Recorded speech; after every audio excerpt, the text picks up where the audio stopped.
What's up, everybody? This is Rob Barrington from BridgeLesson.com, and I'm here for another challenge with the robot. We tied last week, and if you notice my robot apology video, it was all my fault. We should have won last week.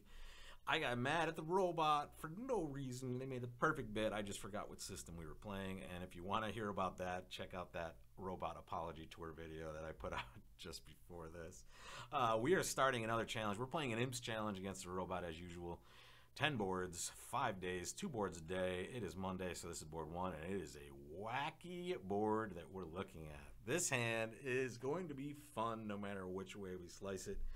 We are wildly distributional with a big, big hand. So the concept at play here is how strong are we, number one, and what's the best way to bid this sort of strong hand that's super shapely?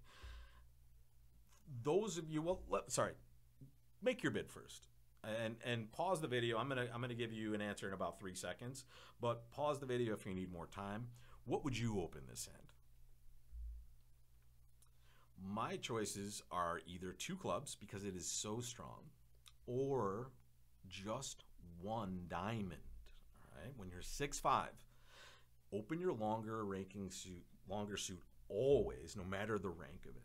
Okay, so if I have 6 clubs and 5 spades, and I have a good enough hand to open the bidding, I'm going to open a club 100% of the time, right? And I'm going to rebid spades twice. I intend to do the same here, except you might think of opening 2 diamonds just because of the trick-taking potential and the strength of this hand. It's super strong. There's an issue with that, a big one.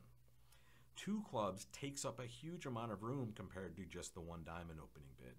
And this is a hand that is going to need some room to describe itself. Right? We plan to do this, and we might be at a very high level when we get back to this as well, but really we need space to be able to describe this. We don't want to voluntarily chew up space by opening 2 clubs. Some of you may be asking, well, what if it goes a diamond all pass? Isn't that terrible? Shouldn't we open 2 clubs and get ourselves to game? First of all, what if it does go a diamond all pass? Is that the worst case scenario? Probably not, right? The only worst case of that is a partner has a good hard holding, but really, even if they have a bad hand and a good hard holding, they might stretch to a bit of heart anyway. But what do you think the likelihood of 1 diamond all pass is when your hand is shaped like this?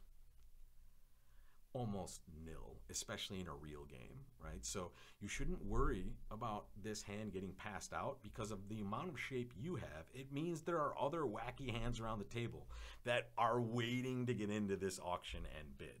So you should never, if it goes a diamond, I'll pass. I'm going to start crying laughing here, by the way. But I would expect it to never go that when I have this amount of shape, even though I have a very, very good hand, right? So we don't need to get to 2 clubs. In fact, with this extra shape like this, it is much better to conserve as much room. Even with a better hand, I would open this a diamond, right? Because you're almost never, ever, ever going to see this go all pass in this situation when you have shape like this. So here we go, a diamond, and as expected, there's our 2 club bid. Make your call now. It's a fun one. So the wisdom here is usually to reopen the auction with double, especially when we're very short in the opponent's suit. And the reason we do this is to give partner the opportunity to pass this 2 club overcall for penalty. It's tempting here. However, when you have extraordinary shape and a really good hand, you usually want to get in here and show your shape and also forego the, hey, let's play 2 clubs, double down 1 or 2 when we could just be playing a game, or even in some weird situations, maybe even a slam if we have a good fit. So I'm just looking at my choices here and seeing what the robot can think of each of these bids. 2 hearts would be some extra values and natural. 3 hearts looks like it's our jam here. This says twice rebiddable diamonds and 4 or more hearts, but it dials in our values pretty quickly, 20 to 22. I mean, we might be getting 2 clubs more than 2 tricks, right? And the reason I'm giving you that number is when we double, let's say we double and it goes all pass. If we beat 2 clubs, 2 tricks, that's plus 300. What's a game for us? Just think of it this way. A game for us, we're not vulnerable, so it's 420-ish or 400-ish. So here, you know, I'm more likely to want to play offense with a hand like this anyway. And because of the colors here, I'm not rating to get 2 clubs a huge amount. If we change this a little bit, let's say we make East and West vulnerable instead, right? So now they're in there with 2 clubs vulnerable.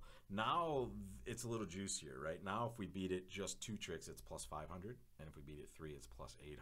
So here, with these colors and with the bid that it looks like the robot's going to understand, I'm just going to bid 3 hearts and hope for the best. Partner bids 4 diamonds. I'm going to try to give him a little chance to play 4 hearts, and here we go. Good. So we're playing 4. Ooh, this is amazing.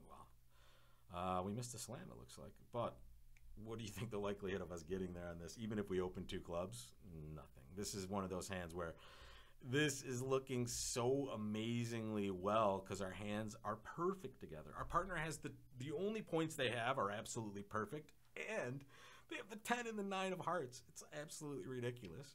This is going to be the fastest hand I've ever played on a challenge because I can claim 11 tricks right now. And it's, I mean, I don't know. Maybe we try for 12 and maybe they pitch badly. I guess we could do that. I'm going to play this lightning fast. I just want you guys to recognize that no matter what way these suits are breaking, we have 12 tricks.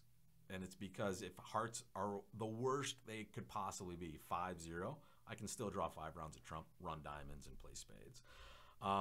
I don't think the robot's ever going to make a mistake like this, but this is what we call a free roll. We are going to play this to its entirety and hope at the end we get to take that 10 of spades, right? It's going to be no harm, no foul for us. In fact, one trick I will give you is if I'm playing as Declare, I'm going to throw the suit I want them to throw relatively early, right? I want to make it look like I have no interest in that suit at all. And especially if I have some good cards in that dummy in the spade suit, I might pitch a few of those. And here, again, I'm not even thinking right now. I'm literally just playing winners. And if that 10 of spades is good at the end, it'll be good at the end. And if it's not, I've done my best. Right? I could have shortened this hand quite a bit by just claiming 12 tricks, but I gave them a chance to go wrong, and they didn't take it. We'll take this one.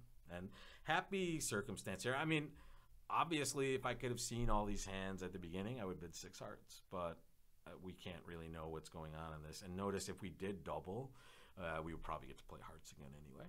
Right? Partner would have pulled us out, and then we would bid some hearts and force them again, and hopefully we would have gotten the game there. I'll be interested to see what the robot opened this. We'll put a pin in this and see what the robot was thinking on board 1. But here, happy that we're in 4 hearts. Got to our right game, and as you can see, the opponents had a 10-card club fit, so luckily they didn't get in there and jam us up.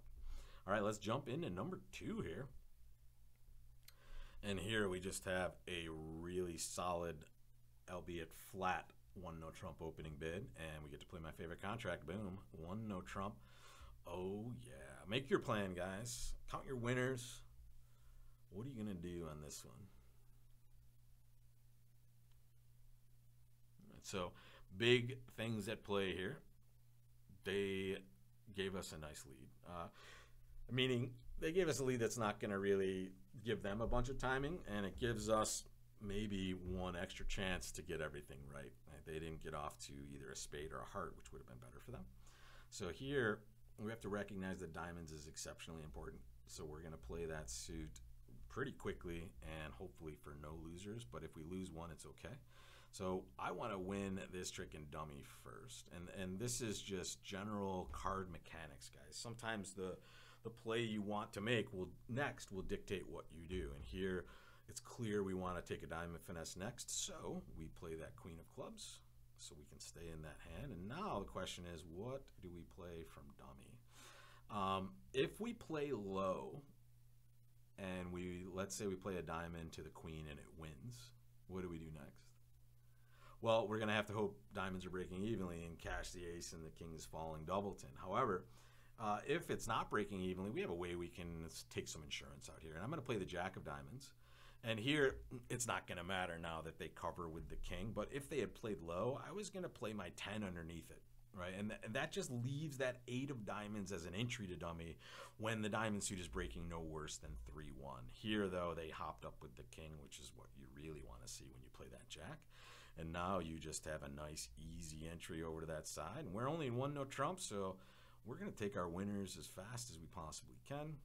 There's our 8 of diamonds. Boom, boom. And there's our 6. Question is, what do we pitch here? I'm going to pitch a heart. right? The spade might be a trick, so I'm not willing to kind of part with that one just yet. And now I'm going to take more winners and then just exit with a low spade towards that king. And now maybe they have to lead a heart to this hand, or at some point maybe they have to lead a spade over to that hand. Either way, we're going to take an extra trick, and there's our 9th. Boom, boom. Again, this is imps, so these over tricks are wonderful in match points, but in imps they might not provide us too much. But honestly, every little bit helps. You saw we tied last week, so if we get +1 imp here on a hand or two, we rate to do, you know, just a little bit better and maybe clear out a possible close result. So here, first 2 boards, pretty darn good. We love being in 1 no trump, making 9 tricks here with 6 points opposite 17. And honestly, the flat hand is not the sexiest thing ever, but good stuff for us. Super friendly hand. Nothing we did here was going to be a disaster, basically. Everything was looking good. So we would expect the robot to be on the same side of things as us. Pretty normal results from the start. And we will be starting with this one next, number 3 for Tuesday. Take a look and get ready for your bids on this one, and I'll see you then, guys. Take care.